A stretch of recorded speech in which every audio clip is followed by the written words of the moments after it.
Badak Jawa, salah satu satwa kebanggaan Indonesia. Badak bercula satu ini hanya ditemukan di ujung barat Pulau Jawa, Taman Nasional Ujung Kulon.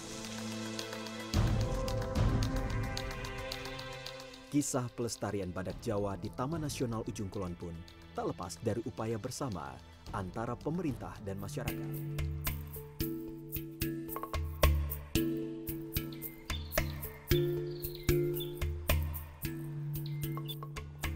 Fajar merekah di langit Taman Nasional Ujung Kulon. Berbagai satwa yang hidup di Taman Nasional di Kabupaten Pandeglang, Banten ini memulai hari mereka. Ada sekumpulan rusa, beberapa burung merak, monyet-monyet, dan di padang rumput Cigenter tampak sekawanan banteng. Namun satwa utama di Taman Nasional seluas 105.000 hektar ini adalah badak Jawa. Pada 1991, Badan Pendidikan, Ilmu Pengetahuan dan Kebudayaan PBB atau UNESCO menetapkan Taman Nasional Ujung Kulon sebagai kawasan warisan dunia. Ujung Kulon merupakan rumah badak Jawa. Memiliki nama latin Rhinoceros sondaicus, badak Jawa memiliki ciri khas bercula satu. Tingginya rata-rata 1,5 meter dan panjangnya lebih dari 3 meter, sementara beratnya mencapai 2.200 kg. Badak Jawa tergolong satwa penyendiri atau soliter, karenanya sulit ditemui bahkan di habitatnya sendiri. Badak Jawa ini dulu penyebarannya tidak cuma di Ujung Kulon, dulu sampai di Asia Tengah ya.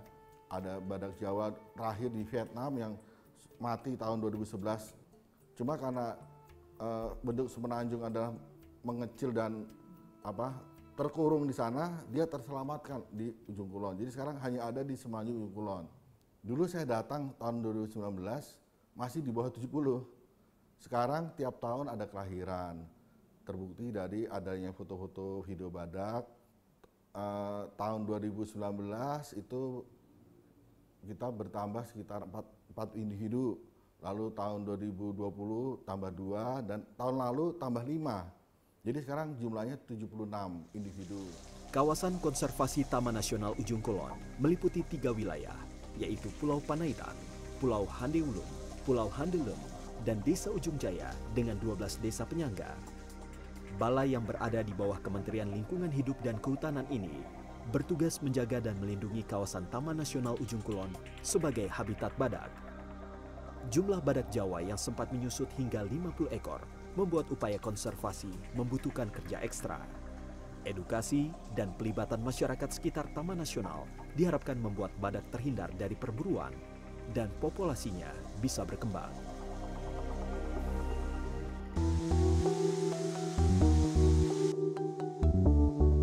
Badak Jawa di Ujung Kulon kini berjumlah lebih dari 70 ekor.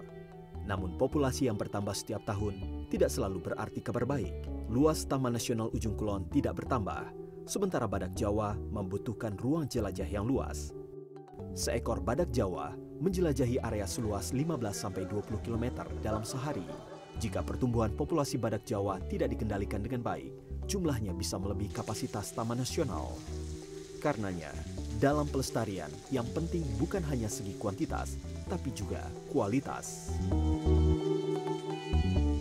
Saat ini menurut saya sudah cukup ideal dengan jumlah yang sekitar 76. Karena dari dulu sekitar tahun 70-an, 80-an itu jumlah badak hanya sekitar 50-60 ekor. Berarti kan memang kapasitasnya segitu. Karena badak sudah bisa hampir 80 individu, kita harus waspada. Karena badak ini kita tidak menginginkan badak yang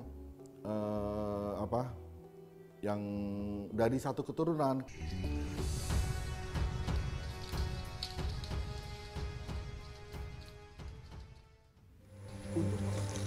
Hutan di Ujung Kulon menyediakan sumber makanan yang melimpah bagi badak Jawa.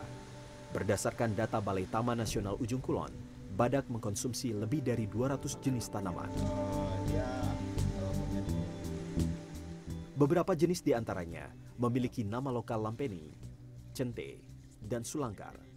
Meski beragam, terdapat satu kesamaan pada semua tumbuhan itu, yaitu memiliki getah berwarna putih.